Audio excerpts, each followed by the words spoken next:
The Narcissist and Humour. Where does a sense of humour fit into the makeup of the narcissist? I am pleased to report that I have an excellent sense of humour, when it suits me, as a consequence of being well-read, interested in the world, for the purposes of ensuring my place is firmly recognised within it, and the fact that I am quick-witted. I am able to fashion wit out of many situations, but only on the basis that it serves my purpose. Like nearly everything else, laughter and humour are tools that some of our kind are able to deploy for the purposes of furthering our aims. They are devices and conduits to achieving what we want, and how our sense of humour is fashioned is very much dependent on the circumstances in which we find ourselves and our fuel needs. Take, for instance, a Friday evening. I would often attend a local bar with a number of my inner circle friends. In some of the bars which I frequent regularly, I also know outer circle friends will often be there at the same time. And those tertiary sources also, people I might say hello to, and little else. This is an environment which allows me to hold court as I regale my listeners with tales of corporate daring-do, mock the latest blunder of an intimate partner primary source, argue about politics in order to keep a secondary source in his place in the pecking order, and so on.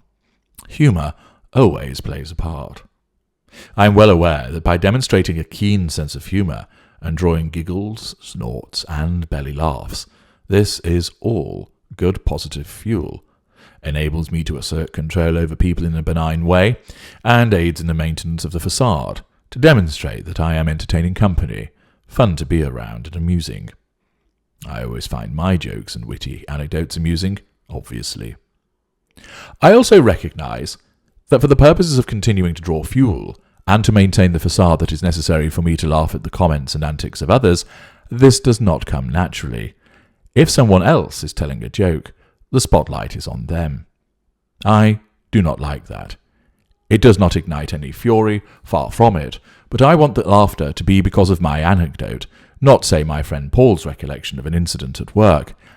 I recognise that what he is saying is meant to be amusing, and I know that other people will laugh, but I do not find it funny, because it is not humour generated by me. Of course, if I see it appropriate to maintain the facade, and I often do, I will laugh and chortle and throw out a compliment such as very funny or good one, before looking to trump it with my own joke or anecdote. I do not, however, find the comment amusing per se. I feign my amusement for the purposes of fitting in, maintaining the facade, and in order to ensure people respond to my comments in a positive manner, and thus I gain control. Of course, there will be times when I deem it necessary to allow my lack of humour to manifest, and I am able to do this because of my awareness. For less for a mid-range narcissist, the situation is different. The narcissism does it automatically for them, instinctively. I may cause my lack of humour to manifest with some cocky newcomer to the group who thinks that he can take centre stage. As he unleashes a joke or fires out some one-liners, I remain unmoved, my lack of amusement done to treat him malignly for the purpose of asserting control. I can see other people may laugh, but I do not. This is not manufactured. I do not find what is said as funny because it's starving me of fuel, and starving me of fuel is no laughing matter. I want this young Turk to know that I am unamused, and therefore I shall not laugh, and instead comment about, "I've heard that one before," if I have not already interrupted him and told the punchline before him, or that it is a sick joke, or it's racist, or homophobic, so as to gain the moral ground. Moral high ground? Me? And cut him down to size. I know that my lieutenants in this gathering will see that I am unmoved. They will either wait to see if I laugh and follow suit, or if they start laughing and see I'm not, they will halt their own laughter. They value their positions in the group. They will not give them up for this newcomer.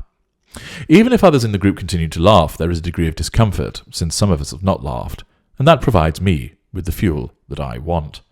They have looked to me and reacted accordingly. I have asserted control and made it about me, and wrested the spotlight away from the interloper. Of course, when I dole out my observations with anecdotes and so forth, I am on sparkling form. I will raid the gags which I have heard elsewhere, all part of character trait acquisition, and whilst it's well recognised that people retell other people's jokes, I will, of course, claim to have invented the joke. Often my humour is spur of the moment and is a genuine pithy comment or witty remark which amuses. I have that capability because of my intellect. I truly relish the fuel that arises from making people laugh. I am able to allow my sparkling repartee and witty badinage to spread its wings, so that those who are with me are howling with laughter. Similarly, if I am watching a television programme or a film which is a comedy, I do not sit and laugh to myself. Where's the point in that? There is no fuel to be gained. Instead, I might remark by text to a friend that it is a good stand-up performance, so that he or she replies in a fueling manner. Occasionally, I may, for instance, if I am writing something, think about its effect on other people, which will of course provide me with fuel. Thought fuel. If I am with somebody and they are laughing at the comedian on the television, I am being wounded, and I am fighting to keep my fury under control. Their fuel is being wasted on the no mark that is on the television. I don't want their attention focused on this gagmeister on the goggle box. I want them fueling me. Thus, I will either, dependent on whether I am seducing or devaluing, sit frowning at the television and heckling the performer, so that whoever is with me reacts and suggests watching something else or berates me for interrupting. I don't mind, so long as the attention, i.e. fuel, switches to me. If it is seduction, I will allow my laughter to issue forth, to show that I am a man of humour, and I enjoy the same comedy as you. I mirror you. I'll also use it as a platform to tell my own jokes, so that you laugh with me as well. Mentioning the issue of laughing with me, I am of course content for you to do so, but I cannot stand to be laughed at. None of my kind can. If you laugh at me rather than with me, then this is an almighty criticism, and you wound and the fury is ignited immediately. We often struggle to contain our fury in such an instance, and you will witness us lashing out, storming off, or creating a scene, in order to bring your mocking laughter to an abrupt halt, and switch to annoyance, concern, fear, or such like. Anything to stop the burning criticism arising from your laughing at us.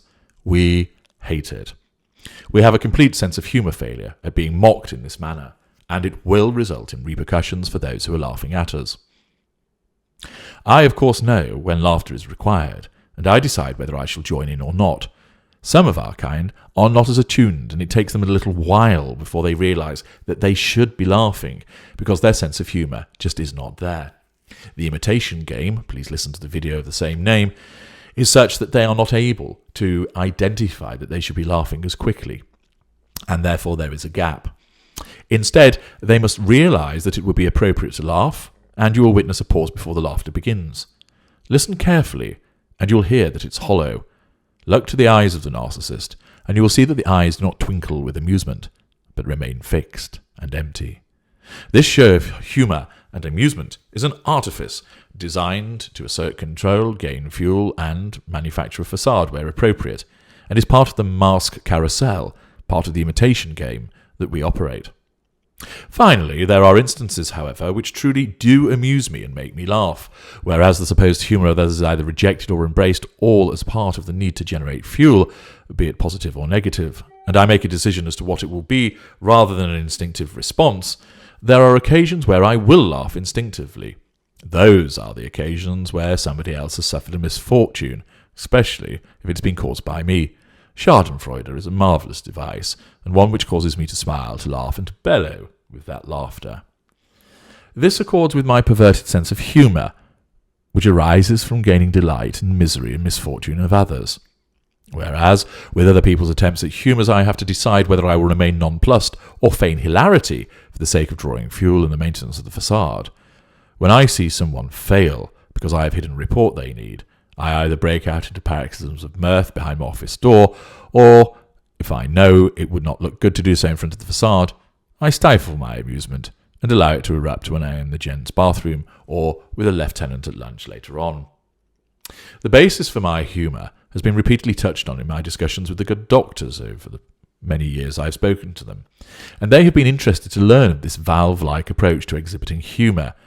They entirely understand that it is a method of asserting control and gathering fuel. They also recognise that my revelling in schadenfreude is related to the streak of sadism which runs through me, but we have discussed the origins of why I operate in this almost staccato-like manner when it comes to matters of mirth. It appears that my almost completely regulated approach arises from the fact that I learned, under the reign of my mother, who's a narcissist, that laughter was viewed as the voice of a fool and best kept silent.